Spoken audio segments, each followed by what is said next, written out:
हाँ जी, hello everyone. Welcome to Gyan. Myself Harmandeep Singh and I welcome all of you in today's session. And आज ਜਿਹੜਾ topic ਆਪਾਂ discuss ਕਰਨ ਵਾਲੇ हैं that is very very important. ठीक है जी, एग्जाम पॉइंट ऑफ व्यू तो ये टॉपिक बहुत बहुत मायने रखता है। तो टॉपिक का नाम है अमेंडमेंट टू इंडियन कॉन्स्टिट्यूशन। ठीक है जी, Indian constitution law of land जिन्हों आप कह दें या कॉन्स्टिट्यूशन लॉ ऑफ लैंड। ठीक, तो हर संविधान दे विच एक बहुत बारीक क्वेश्चन आता है कि संविधान दे विच चेंज अलाउ करनी चाहिए या नहीं करनी चाहिए। ठीक, कि हुण डाउट क्वेश्चन ये गहरा क्वेश्चन क्यों है, इस दे दो कारण। एक, जे चेंज अलाउ करोगे यस करोगे तो ये टेंशन है कल नूं जेड़े लोग संविधान चेंज कर रहे हैं वो कुछ भी ना चेंज कर दें, मिसयूज ना कर दें। चेंज का मतलब मिसयूज भी तो हो सकता है, कुछ भी लिख दें। ठीक, जे चेंज अलाउ नहीं करते, जे तुसीं कहंदे हो ना चेंज अलाउ नहीं करनी, ये भी नुकसान है। नुकसान की है, समा अगे अगे वधदा है। अपने संविधान नूं कहा गया या लिविंग डॉकूमेंट या अपना संविधान की है लिविंग डॉकूमेंट। लिविंग चीज़ की की निशानी होंदी है? लिविंग चीज़ की निशानी होंदी है कि वो हर वक्त मोशन च रहिंदी है या वो हालातां दे अनुकूल समय के अनुकूल बदलती रहती है या रिएक्ट करती है। समय बदल रहा है, टाइम बदल रहा है, कंडीशंस बदल रही हैं कि इस देश ते लागू होने वाले रूल्स, इस देश का, इस इंडिया का जिहड़ा कानून है कि समय के अनुकूल उसनों नहीं बदलना चाहिए, बिल्कुल बदलना चाहिए। ठीक, पहला अपनी सोच किस तरीके की सी, कल तक 500 साल पहला कास्ट सिस्टम एक बहुत नॉर्मल जी चीज़ सी, सही चीज़ मन्निया जाता सी। संविधान आया, उसने समय के आधार पर देखा कि इन मॉडर्न ह्यूमन सोसाइटी के इहो ਜਿਹੇ इंस्टीट्यूशन की कोई वर्थ नहीं, आप संविधान के नहीं लिखा। तो हो सकता है आने वाले 50 60 100 सालों के या 5-10 सालों के भी नवीं चीज़ां पैदा हो जान, नवीं टैक्नोलॉजीज आ जान, उन्होंने हैंडल करने के लिए आपां आपदे संविधान के अकॉर्डिंगली चेंजिस करनियां पैणगीਆਂ। तो जे इस डॉकूमेंट ने सचमुच लिविंग डॉकूमेंट रहना तो इस दे विच चेंज ना करनी तो बहुत खतरनाक चीज़ है। इस करके नो की भी प्रॉब्लम है। ठीक है जी, फिर लिविंग डॉकूमेंट किवें रहूगा, हालातां नूं रिस्पोंड किवें करूगा। तो ये दोने ही चीज़ों के विच दिक्कतां भी ने, प्रोज भी ने, कॉन्स भी ने। तो अपने संविधान बनाने वालियां ने, आर कॉन्स्टिट्यूशन मेकरस ने इस क्वेश्चन नूं किवें आंसर किया, किस तरीके दे नाल अमेंडमेंट की जा सकती है, अज के टॉपिक दे विच आपां सारियां चीज़ां डिस्कस करने वाले हैं। तो मैनूं उम्मीद है तुहानूं लैक्चर चंगा भी लगूगा तो पसंद भी आऊगा। Let's begin the lecture. तो एक बहुत फेमस पोलिटिकल साइंटिस्ट होए जिन्हां दा नाम ग्रैनविल ऑस्टिन है। उन्होंने कहा सी कि जिहड़ा हिंदुस्तान के संविधान दे विच उसनूं चेंज करन दा प्रोसीजर है, ठीक, वो भावें कहते कि बहुत ही एक सोची समझी या तुसीं कह सकते हो बहुत ही चंगी सोच दे नाल कंसीव किया गया।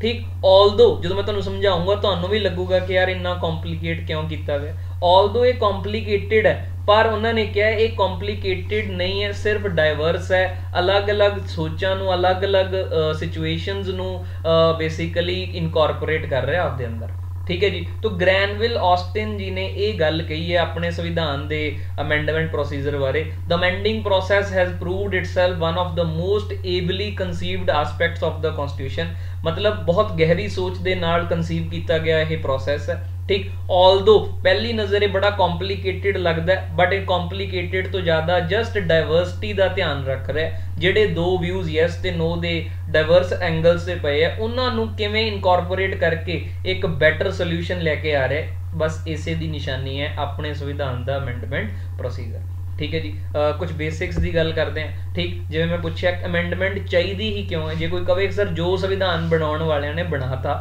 वधिया ही है, उहदे विच चेंज करन दी लोड़ की है, प्रॉब्लम की है। ठीक, चलन दो ही, पर उही गल जिहड़ी आपां स्टार्टिंग दे विच कीती सी कि एक लिविंग डॉकूमेंट है, changing conditions of the country, new requirement of new laws. ठीक, नवीं फंडामेंटल राइट्स की जरूरत पऊगी। रीसेंटली आई वॉज रीडिंग बहुत सारिया थावां ते कहा गया कि असैस टू इंटरनेट अज दे टाइम दे विच इंटरनेट का एक्सैस है जिहड़ा किसी फंडामेंटल राइट तो घट थोड़ी है। अज जे किसी इंसान के कोल इंटरनेट का एक्सैस है वो बहुत सारिया चीज़ां लाइफ दियां या बहुत सारी चीज़ां अवेलेबल हो जांदियां उन्होंने इनफॉर्मेशन फ्रीली अवेलेबल हो जाती है। ठीक, तो बहुत सारिया फैसिलिटीज़ इंटरनेट के नाल जुड़ियां हुई हैं। तो अज की डिजिटल सोसाइटी दे विच इंटरनेट ना होना या किसी इंसान नूं उहदा एक्सैस ना होना उस नूं बहुत पिछे कर दिंदा बजाए जिन्हां लोकां दे कोल इंटरनेट दा की है एक्सैस है। तो की ਇਹੋ ਜਿਹੀਆਂ ਚੀਜ਼ਾਂ ਆਪਾਂ ਨੂੰ ਸੰਵਿਧਾਨ ਦੇ ਵਿੱਚ ਐਡ ਨਹੀਂ ਕਰਨੀਆਂ ਪੈਣਗੀਆਂ? ਬਿਲਕੁਲ ਕਰਨੀਆਂ ਪੈਣਗੀਆਂ। ਬਦਲਦੇ ਹਾਲਾਤ, ਬਦਲਦੀਆਂ ਜ਼ਰੂਰਤਾਂ ਇਹ ਚੀਜ਼ ਨੂੰ ਜ਼ਰੂਰੀ ਬਣਾਉਂਦੀਆਂ ਕਿ ਸੰਵਿਧਾਨ ਦੇ ਵਿੱਚ ਅਮੈਂਡਮੈਂਟ ਚੇਂਜ ਜਿਹੜੀ ਪੋਸੀਬਲ ਹੋਵੇ। ठीक है जी। तो बेसिकली अमेंडेबिलिटी नाल हुंदा भी की है, एक बेसिकली नवीं डेवलपमेंट्स जिहड़ियां नवें हालात सामने आउंदे आ अमेंडमेंट दे प्रोसीजर दे नाल आपां उन्हां दे प्रति तैयार रह सकते हैं तो जिहड़ा ये लिविंग डॉकूमेंट है ये आने वाले सालों दे विच भी रैलेवेंट तां ही रह सकता है जे दे विच चेंज दा प्रोसैस की है अलाउड है। ठीक है जी, I hope this is clear.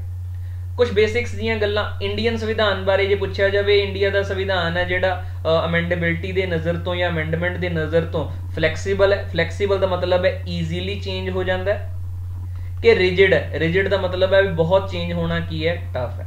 ठीक, मैं एग्जांपल्स देना। बहुत टफ प्रोसीजर किस दा संविधान दे चेंज होने दा, यूएस कॉन्स्टिट्यूशन दे संविधान दा जिहड़ा अमेंडमेंट प्रोसैस है वो बहुत ही टफ है। ठीक है जी। तो करीब 7 या 11 के आस पास इन्नियां की अमेंडमेंट्स यूएस के संविधान दे विच होईयां क्योंकि उन्होंने प्रोसैस ही बहुत टफ है, बहुत ही रिजिड है। ਜਦੋਂ कि यूके वर्गा संविधान जिहदा टैक्नीकली अनरिटन संविधान है जिन्होंने आप कह दें कि कुछ एक बुक की फॉर्म च लिखा ही नहीं हुआ। ठीक, मन्निया ही जाता है यूएस का हाउस, यूएस का जिहड़ा पार्लीमेंट है वो बस मेल नूं फीमेल नहीं बना सकता, फीमेल नूं मेल नहीं बना सकता, इनू छड्ड के वो कोई भी नवा कानून लागू कर सकता, उसनूं कोई प्रॉब्लम नहीं है क्योंकि प्रोसैस ईजी ही बहुत है। ठीक है जी। तो अपना संविधान ना तो बहुता ईजी है ना ही बहुता टफ है। मतलब अपने कॉन्स्टिट्यूशन मेकरस ने कुछ इस तरीके के प्रोसीजर डिवाइस किए हैं कि आप बेशक निश्चिंत होकर कह सकते हैं कि अपना संविधान ना तो फ्लैक्सीबल है अमेंडमेंट के नज़र तो ना ही बहुता रिजिड है, जदों कि ये दोनों फीचर्स का एक बैटर सिंथसिस है, सिंथसिस ऑफ बोथ। ठीक है जी।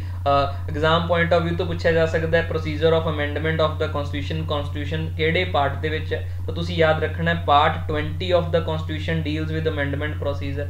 Article 368 only one article is related to procedure of amendment या amendment procedure to the constitution, that is article 368। ये दो चीज़ें एग्जाम पॉइंट ऑफ व्यू तो याद रखनी है। थर्ड थिंग इज ये प्रोसैस आप कितों इंस्पायर होकर लिया प्रोसीजर है जिहड़ा या किसों बोरो किया, तो from the constitution of South Africa. We have borrowed the procedure from the constitution of South Africa. ठीक है जी। तो खास गल याद रखनी है अपने देश की पॉलिटी दे विच कानून बनाने वालियां दो बॉडीज़ है, एक नूं सेंट्रल लैवल ते पूरे देश लिए, मान लो आ इंडिया आ सर्कल इंडिया, पूरे देश के लिए कानून बनाने का काम किहदे कोले है? पार्लीमेंट कोले। ठीक है जी, पार्लीमेंट कोले, जिस दे विच फरदर दो हाउसिस ने, एक का नाम है लोक सभा, दूसरे का नाम है राज्य सभा। ठीक है जी। ऑल्दो प्रेजिडेंट भी पार्लीमेंट का ही की होंगे पार्ट होंगे, पर चलो हाउसिस के फॉर्म से दो हाउसिस है। ठीक, इस कहते हैं बाई कैमरल लैजिस्लेचर अपना। एक इंडिया के स्टेट्स ने, रिस्पैक्टिव स्टेट्स ने। ठीक, इन्हां दे लई कानून बनाउण दा काम कौन करदी है? स्टेट लैजिस्लेटिव असैंबली, जिन्हों आपां विधान सभा भी कह दें। ठीक है जी। तो स्टेट दी असैंबलीज, तो संविधान नूं जे चेंज करना है स्टेट दी असैंबलीज दे कोले कोई ताकत नहीं है एंड भी इंट्रोड्यूस कर सकन कि संविधान चेंज करिए। ये शक्ति है जिहड़ी संविधान किस नूं प्रोवाइड करता है? ओनली एंड ओनली पार्लीमेंट नूं प्रोवाइड करता है। तो only parliament has the power to start amendment process of the constitution. ठीक है जी। उम्मीद है तुहानूं इन्नी गल समझ लग गई होगी। आगे चलते हैं। सो आर्टिकल 368 का जिक्र किया, यदी भाषा आर्टिकल 368 की कहता? आर्टिकल 368 कहता है कि parliament, let me change the colour. Article 368 कहता parliament may in exercise of its constituent powers, parliament आपदियां दित्तियां हुईयां ताकतां दे तहत, ठीक है जी, अमेंड कर सकता है, कुछ एडिशन कर सकता है। अमेंड मतलब चेंज कर सकता है, कोई चेंज करनी है ऑलरेडी जो संविधान चीज लिखी हुई है चेंज कर सकता है, एडिशन कर सकता है, कोई नवी चीज ऐड कर सकता है, कोई चीज डिलीट कर सकता है, किसी भी provision in any of the provision of the constitution. हाँ कर सकता है, पर करूगा किस तरीके नाल? जेड़ा प्रोसीजर लिखा गया संविधान दे इस आर्टिकल दे विच। ठीक है जी। तो आर्टिकल 368 सेज कि पार्लीमेंट है जिहड़ी इहो जी कोई भी चेंज, एडिशन, डिलीशन कुछ भी कर सकता है। करन दे लई उसनू प्रोसीजर फॉलो करना पऊगा जेड़ा आर्टिकल 368 दे विच मेंशन है। ठीक है जी। तो मैं दसिया सी अपना रिजिड भी है, फ्लैक्सीबल भी है, ये किस तरीके तो पता लगता है संविधान नूं अमेंड करन दे प्रोसीजर तो ही ये गल पता लगती है कि किवें ना तो ज़्यादा रिजिड है ना ज़्यादा फ्लैक्सीबल है, ये चीज़ किवें पॉसीबल होंदी है। ठीक, तो संविधान बनाउण वालियां दा जे थोड़ा जिहा आपां माइंड समझ लीए, माइंड समझण दा मतलब कि वो चाहुंदे की सी, उन्हां ने बैलेंस ट्राई करन दी गल कीती, रिजिड ते फ्लैक्सीबिलिटी दा जिहड़ा बैलेंस सी वो अल्टीमेटली वो अचीव करना चाहुंदे सी। ठीक है जी, they wanted to achieve balance of rigidity and flexibility. ठीक है जी, दोनों फीचर्स दे विच एक बेनिफिट है। रिजिड होने का मतलब की है, रिजिड भी चाहते सी क्यों, क्योंकि वो कहते यार संविधान एक एडा गहरा डॉकूमेंट असी देश के लिए बनाया, ठीक, यदी रिस्पैक्ट करनी, इस दे विच जिहड़ियां चीज़ां ओरिजिनली पाईयां गईयां वो तो रहनियां ही चाहिए। ठीक है जी, बेसिक कुछ चीज़ां।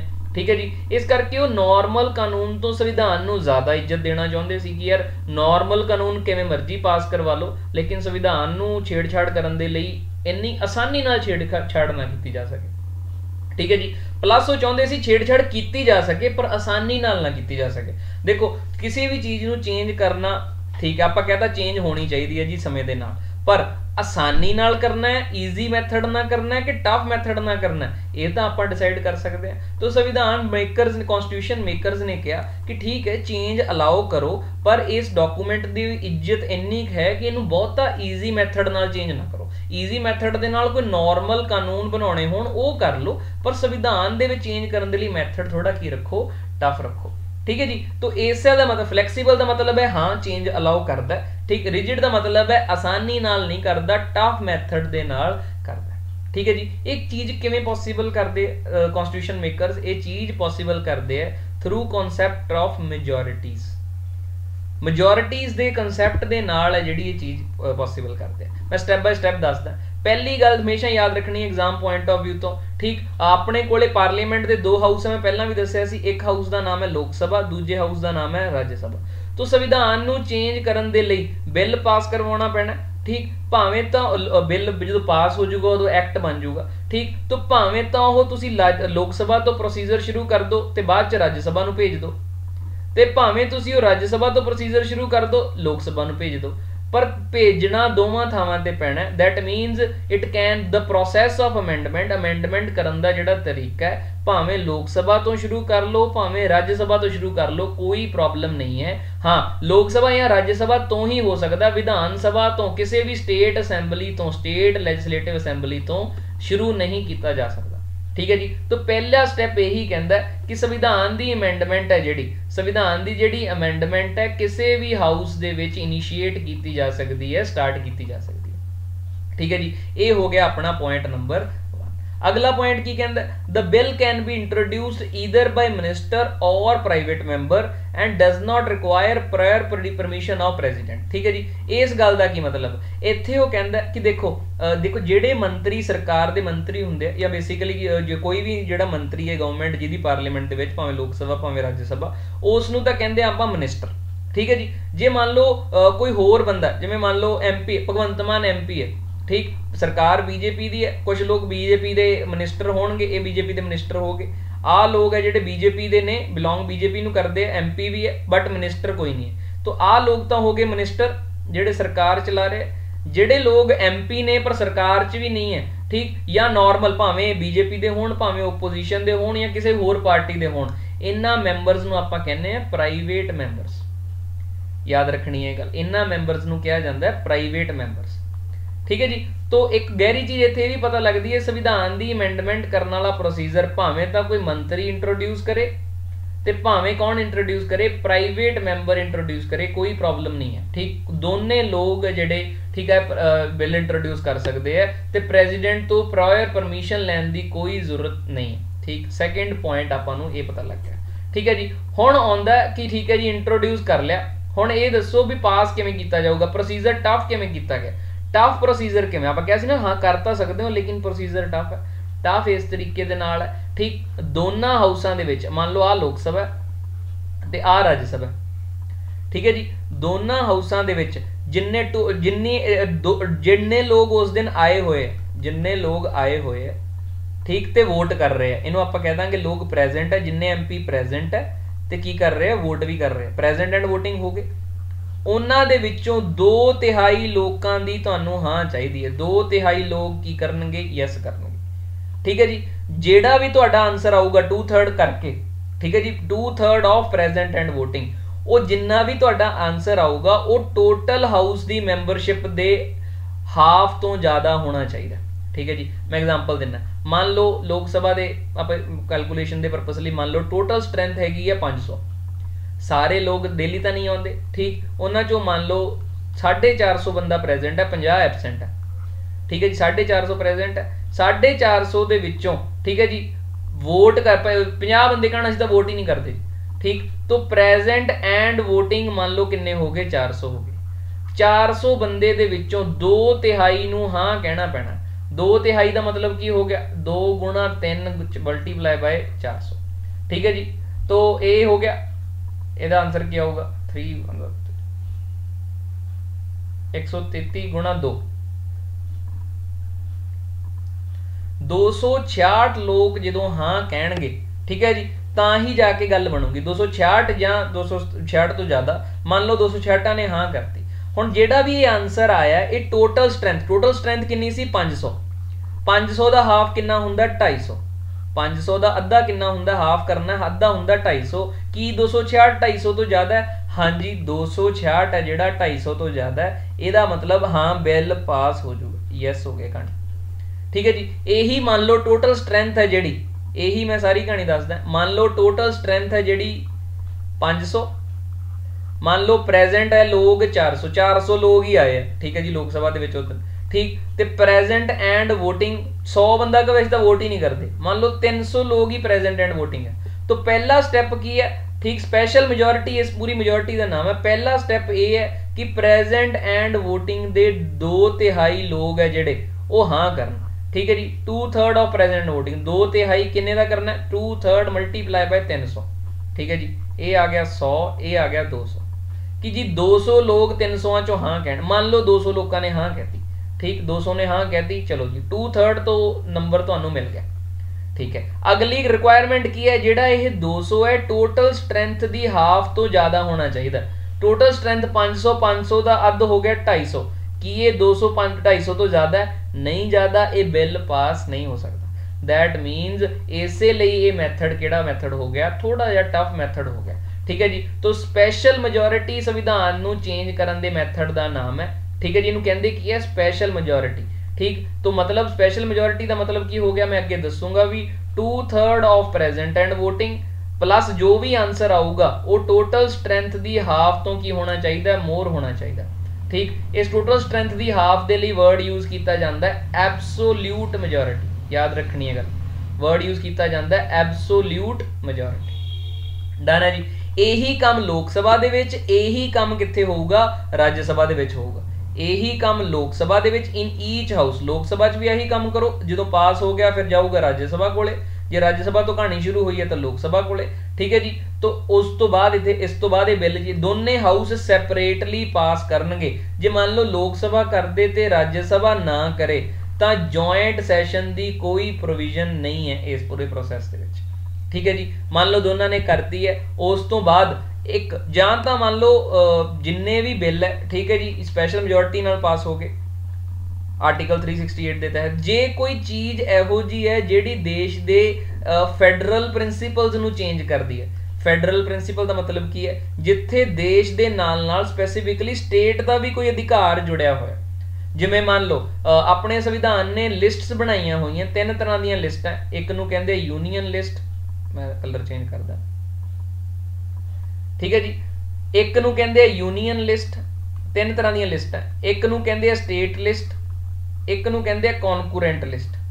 यूनीयन लिस्ट वो लिस्ट हुंदी है जिहदे ते पार्लीमेंट कानून बना सकदा। स्टेट लिस्ट वो लिस्ट हुंदी है जिहदे ते विधान सभा कानून बना सकदी। कॉन्कूरेंट लिस्ट वो लिस्ट हुंदी है जिहदे ते पार्लीमेंट भी कानून बना सकदा, विधान सभा भी कानून बना सकदी है। ठीक, जे मान लो पार्लीमेंट इहो जिहा कानून लैके आ रहा है जिहदे नाल ओह कह रहा है कि स्टेट लिस्ट वाला सबजैक्ट है जी चक के असीं यूनीयन लिस्ट च पाउणा, इहदा मतलब स्टेट दीआं पावर्स नूं इफैक्ट करन वाला कानून हो गया।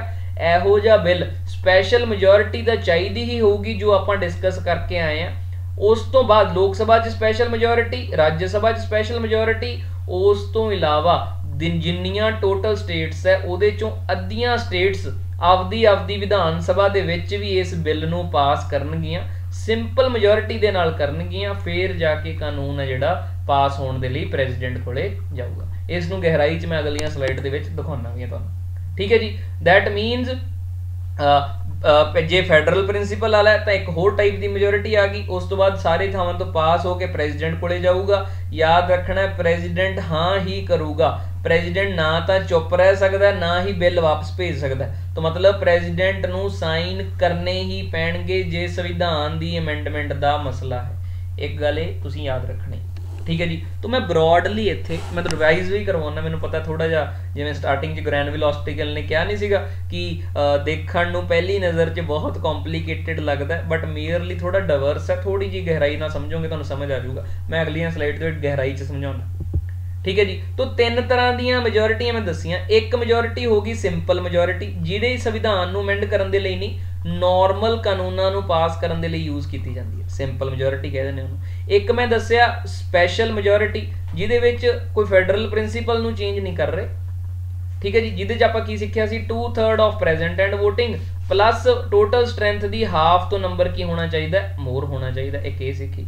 ਤੀਜੀ ਦਾ ਨਾਮ ਹੈ ਸਪੈਸ਼ਲ ਮੈਜੋਰਿਟੀ, ਤਾਂ ਹੈਗੀ ਹੈ, ਪਰ ਜੇ ਫੈਡਰਲ ਪ੍ਰਿੰਸੀਪਲ ਹੈ ਤਾਂ ਸਪੈਸ਼ਲ ਮੈਜੋਰਿਟੀ ਪਲੱਸ ਰੈਟੀਫਿਕੇਸ਼ਨ। ਵਰਡ ਕੀ ਹੈ, ਰੈਟੀਫਿਕੇਸ਼ਨ of more than half states, more than half states। ਇਹ ਤੀਜਾ। ਇਹਨਾਂ ਨੂੰ ਤਿੰਨਾਂ ਨੂੰ ਕੱਲੀ ਕੱਲੀ ਚੀਜ਼ ਨੂੰ ਮੈਂ ਐਕਸਪਲੇਨ ਕਰਦਾ। ਜਿਹੜਾ ਸਿੰਪਲ ਮੈਜੋਰਿਟੀ ਵਾਲਾ ਮੈਥਡ ਹੈ ਇਹ ਆਰਟੀਕਲ 368 ਦੇ ਅੰਦਰ ਨਹੀਂ ਗਿਣਿਆ ਜਾਂਦਾ, ਇਹ ਵੀ ਆਰਟੀਕਲ 368 ਦੇ ਤਹਿਤ ਗਿਣਿਆ ਜਾਂਦਾ, ਇਹ ਵੀ ਆਰਟੀਕਲ 368 ਦੇ ਤਹਿਤ ਗਿਣਿਆ ਜਾਂਦਾ। ਕਹਿਣਾ ਕੀ ਚਾਹੁੰਦਾ ਮੈਂ ਉਹ ਦੱਸਦਾ। ਸਭ ਤੋਂ ਪਹਿਲਾਂ ਆ ਗਈ ਸਿੰਪਲ ਮੈਜੋਰਿਟੀ, ਠੀਕ। ਸਿੰਪਲ ਮੈਜੋਰਿਟੀ ਆਮ ਕਾਨੂੰਨ ਪਾਸ ਕਰਨ ਦਾ ਮੁੱਦਾ ਕੀ ਹੈ, ਠੀਕ। ਜਿੰਨੇ ਲੋਕ ਪ੍ਰੈਜ਼ੈਂਟ ਐਂਡ ਵੋਟਿੰਗ ਹੈ ਉਹਨਾਂ ਚੋਂ 50% ਤੋਂ ਜ਼ਿਆਦਾ ਲੋਕਾਂ ਨੇ ਜੇ ਹਾਂ ਕਰਤੀ, 50% ਤੋਂ ਜ਼ਿਆਦਾ ਲੋਕਾਂ ਨੇ, ਮੰਨ ਲਓ ਟੋਟਲ ਸਟਰੈਂਥ ਕਿੰਨੀ ਹੈ 500, ਠੀਕ ਹੈ ਜੀ। ਪ੍ਰੈਜ਼ੈਂਟ ਐਂਡ ਵੋਟਿੰਗ ਕਿੰਨੇ ਹੈ 400। तो ਇਹ ਬਿੱਲ ਨੂੰ ਪਾਸ ਕਰਨ ਦੇ ਲਈ 400 ਤੋਂ 50% ਹੋ ਗਿਆ 200, 200 ਤੋਂ ਇੱਕ ਵੀ ਵੋਟ ਜ਼ਿਆਦਾ ਮਿਲ ਗਈ, ਠੀਕ, ਤਾਂ ਬਿੱਲ ਪਾਸ ਹੋ ਜਾਊਗਾ। तो ਸਿੰਪਲ ਪ੍ਰੋਸੀਜਰ ਹੈ। ਸਿੰਪਲ ਮੈਜੋਰਿਟੀ ਦਾ ਮਤਲਬ ਪ੍ਰੈਜ਼ੈਂਟ ਐਂਡ ਵੋਟਿੰਗ ਦੇ ਹਾਫ ਤੋਂ ਕੀ ਹੋਣਾ ਚਾਹੀਦਾ ਹੈ, ਇੱਕ ਵੀ ਜ਼ਿਆਦਾ ਹੋ ਗਿਆ ਤਾਂ ਬਿੱਲ ਪਾਸ ਹੋ ਜਾਊਗਾ, ਠੀਕ ਹੈ ਜੀ। Half of present and voting plus 1, ਠੀਕ ਹੈ ਜੀ। ਇਹ ਆਰਟੀਕਲ 368 ਦੇ ਤਹਿਤ ਨਹੀਂ ਆਉਂਦਾ। ਨਾਰਮਲੀ ਜਿੰਨੇ ਵੀ ਕਾਨੂੰਨ ਪਾਸ ਕੀਤੇ ਜਾਂਦੇ ਆ ਜਿਹੜੇ ਸੰਵਿਧਾਨ ਦੀ ਅਮੈਂਡਮੈਂਟ ਨਹੀਂ ਹੈ, ਇਸੇ ਸਿੰਪਲ ਮੈਜੋਰਿਟੀ ਨਾਲ ਪਾਸ ਕੀਤੇ ਜਾਂਦੇ ਆ।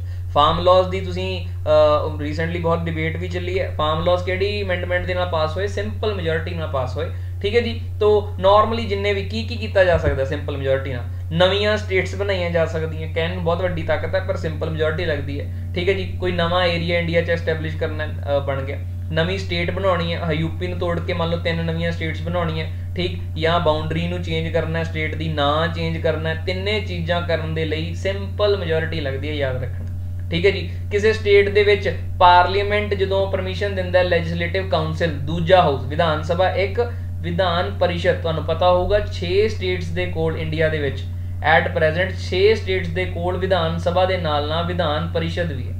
ਤੁਹਾਡਾ ਕੰਮ ਹੈ ਵਿਧਾਨ ਪਰਿਸ਼ਦ ਕਿਹੜੀਆਂ ਸਟੇਟਸ ਦੇ ਕੋਲੇ ਹੈ, ਤੁਸੀਂ ਇਹ ਨੋਟ ਡਾਊਨ ਕਰਨਾ, ਫਾਈਂਡ ਆਊਟ ਕਰਨਾ, ਠੀਕ। ਇਹ ਪ੍ਰੋਸੈਸ ਜਿਹੜਾ ਆਰਟੀਕਲ 169 ਦੇ ਤਹਿਤ ਆਉਂਦਾ, ਇਹ ਵੀ ਸਿੰਪਲ ਮੈਜੋਰਿਟੀ ਦੇ ਨਾਲ ਹੁੰਦਾ, ਠੀਕ ਹੈ ਜੀ।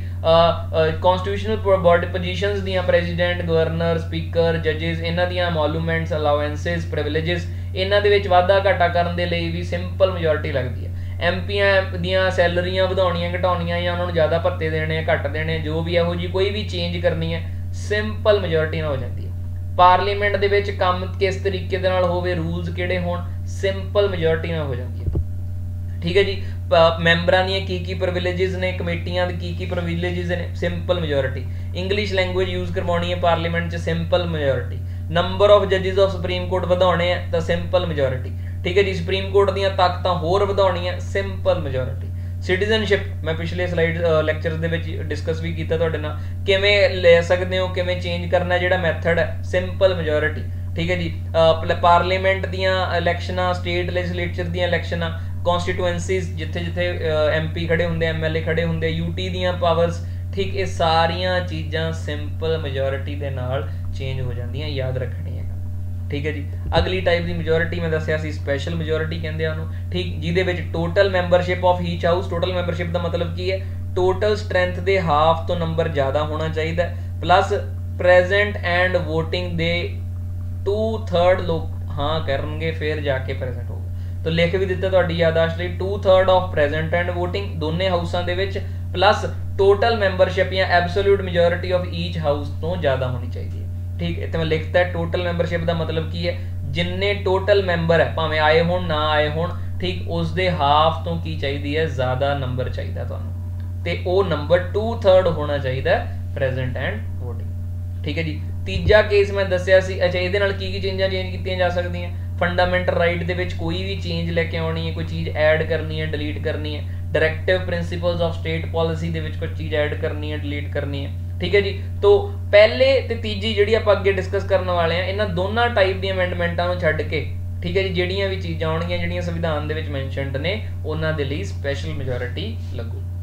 ठीक फाइनली थर्ड टाइप दी मेजोरिटी जिहदा नाम है special majority plus ratification of states या कंसेंट ऑफ स्टेट्स। ਇਹਦਾ मतलब की है पहली गल तो लोक सभा राज्य सभा दोनों के ਤੁਹਾਨੂੰ ਉਵੇਂ मैथड ਦੇ ਨਾਲ स्पैशल मेजोरिटी चाहिए होगी ਜਦੋਂ चीज़ लोक सभा राज्य सभा च पास होगी उस बाद सारिया स्टेट्स को जाऊगी मोर दैन हाफ स्टेट्स जे 28 जिन्नियां भी स्टेट्स है 28 है तो 14 या 14 तो ज़्यादा स्टेट्स है ਜਿਹੜੀਆਂ ਆਪਦੀ विधान सभा ਦੇ ਵਿੱਚ सिंपल मेजोरिटी ਦੇ ਨਾਲ ਉਸੇ चीज़ ਨੂੰ पास कर जे 14 या 14 तो ज़्यादा ने पास करता consent of half of state legislature ਤਾਂ जाके बिल की होगा पास होगा। सब तो टफ प्रोसीजर ये वाला हो गया।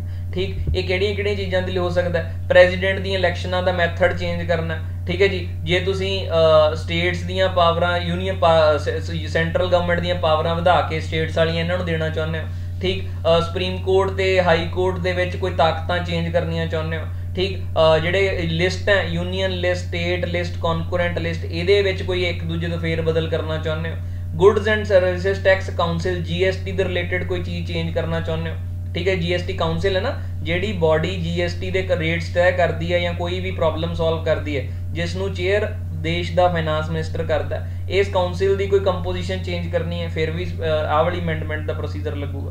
7th शेड्यूल दे विच कोई चेंज करनी है तुसीं ठीक स्टेट्स की पार्लीमेंट दे विच जिहड़ी रिप्रजेंटेशन है राज्य सभा के थ्रू उहदे विच कोई चेंज करनी है तो इस आर्टिकल नूं चेंज करन दे लई भी यही मैथड लगूगा। आर्टिकल 368 जिहड़ा ये सारियां गल्लां कह रहा इहनूं चेंज करना होवे तां भी यही मैथड लगूगा special majority plus ratification of states. ठीक है जी। तो हुण इहदे बाद एक क्विक क्वेश्चन आउंदा मैं तुहानूं तिन्ने चीज़ां दे नाल डिटेल्ड प्रोसीजर एक्सप्लेन करता कि प्रोसीजर है संविधान नूं चेंज करने का। ठीक है जी चेंज करन दा की प्रोसीजर है। हुण सवाल उठदा मान लो सरकारां कोले लैजिस्लेचर कोले मेजोरिटियां होण तिन्ने तरह दी मेजोरिटियां होण मान लो। ठीक है जी तो जो मान लो बीजेपी गवर्नमेंट है मान लो सारियां सीटां ते वो जित जाण सारी लोक सभा दे विच कल्ला कल्ला बंदा बीजेपी दा आ गया मान लो 2 ही बंदे ओपोजिशन दे रह गए सारी राज्य सभा दे विच कल्ला कल्ला बंदा बीजेपी दा आ गया कल्ले 2 ही लोग राज्य सभा दे रह गए या 3 ही लोग ओपोजिशन दे रह गए ਇਹਦਾ मतलब इन्हां कोल तां सारे नंबर है। ठीक ਇਹਦਾ मतलब ये मेजोरिटियां ये प्रोसीजर यूज करके की पार्लीमेंट कुछ भी चेंज कर सकता। ठीक ਇਹਦਾ मतलब कि आर्टिकल 368 है जिहड़ी उन्होंने अनलिमिटेड पावर दिंदा ਇਹਦੇ ਨਾਲ ਤੇ संविधान भी रीराइट कर देणगे। मान लो बीजेपी को कोई इन्नी पावर आ जाए ठीक या कांग्रेस को इन्नी पावर आ जाए कल कांग्रेस कोई फैसला ले ले जिहदे नाल कहे कि देश दे विच जी एक ही पार्टी रहूगी कांग्रेस ही रहूगी या बीजेपी कह दे कि जी देश दे विच एक ही पार्टी रहूगी बीजेपी रहूगी या कह दे जी प्रधानमंत्री है जिहड़ा जी उहदे बाद टर्म फिक्स कर रहे हैं असीं 20 सालों के लिए मोदी जी प्रधानमंत्री रहणगे। मैं हाइपोथेटिकल क्रिएट कर रहा कि कल नूं इहो जी मान लो सिचुएशन आ जाए तो आर्टिकल 368 तक कह रहा सी पार्लीमेंट कोले पूरी पावर है कुछ भी ऐड कर सकता है कुछ भी रिपील कर सकता है कुछ भी चेंज कर सकता है। ठीक तो इहो जिहा सिनेरियो आया इंदिरा गांधी गवर्नमेंट के दौरान। ठीक है जी पार्लीमेंट जो कहता कि साडे कोले असीं सिर्फ प्रोसीजर फॉलो करने के लिए लामबद्ध हाँ असीं जिन्नियां चीज़ां चाहिए बदल सकते हैं सानू कोई रोक टोक नहीं। ठीक है जी तो टसल शुरू हो जाती है जुडिशरी दे विच ते पार्लीमेंट दे विच। पार्लीमेंट कहता असीं जो चाहिए चीज़ चेंज करांगे बस असीं 368 आर्टिकल का प्रोसीजर फॉलो करना। ठीक है जी तो बई बहुत सारे केस आए फाइनली सुप्रीम कोर्ट दे Kesavananda Bharati versus state of Kerala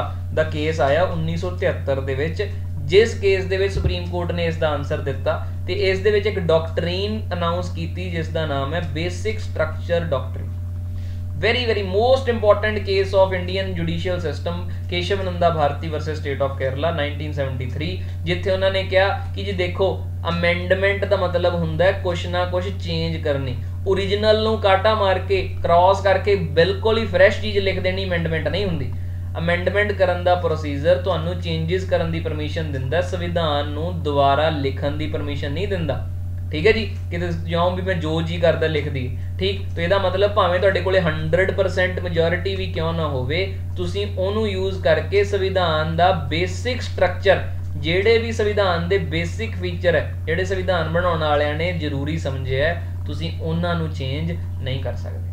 ਤੇ ਉਸੇ ਨੂੰ ਆਪਾਂ ਕਹਿੰਦੇ ਆ basic structure of the constitution. ਜਿਵੇਂ ਕਿ ਆ ਫੈਡਰਲਿਜ਼ਮ ਦੇਸ਼ ਦਾ ਕਿ ਪਾਵਰਾਂ ਜਿਹੜੀਆਂ ਸਟੇਟ ਤੇ ਪਾਰਲੀਮੈਂਟ 'ਚ ਵੰਡੀਆਂ ਜਾਣਗੀਆਂ, ਸੈਂਟਰਲ ਲੈਵਲ ਤੇ ਸਟੇਟ ਲੈਵਲ ਤੇ। ਸੈਕੂਲਰਿਜ਼ਮ ਧਰਮ ਨਿਰਪੱਖਤਾ ਆਪਣਾ ਬੇਸਿਕ ਫੀਚਰ ਹੈ। ਡੈਮੋਕ੍ਰੇਸੀ ਬੇਸਿਕ ਫੀਚਰ ਹੈ। ਠੀਕ, तो उदू बाद अलग-अलग टाइम ਤੇ ਸੁਪਰੀਮ ਕੋਰਟ ਨੇ ਬਹੁਤ ਸਾਰੀਆਂ ਚੀਜ਼ਾਂ ਐਡ ਕਰਤੀਆਂ ਬੇਸਿਕ ਸਟਰਕਚਰ ਦੇ ਵਿੱਚ ਵਿਦ ਅਲੋਂਗ ਥਰੂ ਮੈਨੀ ਕੇਸਿਸ।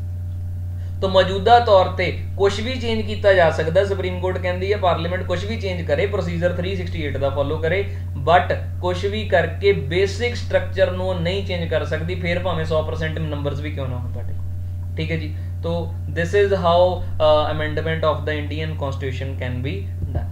मैनू उम्मीद है तुहानू लैक्चर समझ आया होगा, चंगा लग्या होगा। कोई भी क्वेश्चन है प्लीज़ कमेंट करके ज़रूर मैंशन करो and I will be most happy to answer your questions. तो तुहानू क्लास किवें लगी, तुसीं होर किहड़े टॉपिक्स ते जानना चाहुंदे हो, do comment that and I hope ये सानू एग्जाम पॉइंट ऑफ व्यू तो बहुत ही हेल्प करने वाला। This is all from my side. Thank you everyone, have good day.